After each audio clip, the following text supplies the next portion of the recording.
পেঁয়াজটা ভালো করে ভেজে নিয়ে মধ্যে মশলা দেবো।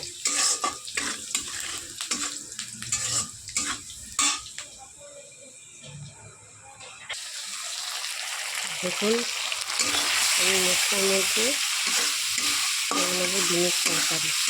মশলার মধ্যে একটু লাল লঙ্কার গুঁড়ো, কাশ্মীরি মিষ্টি সেভাবে একটু নুন দিয়ে মশলাটা ভালো করে কষাবো। তেল ছেড়ে গেলে আমি আর ডিমগুলো দিয়ে দেবো।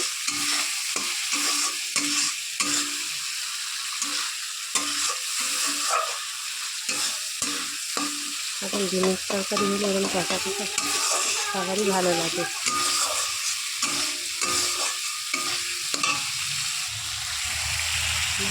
কষানো হয়ে যাবে। মশলা কষানোর পর এই যে ডিম আলুগুলো এর মধ্যে দিয়ে দেবো, দিয়ে ভালো করে এটাকে কষাবো। ভালো টেস্ট লাগে, খেতে স্বাদ লাগে।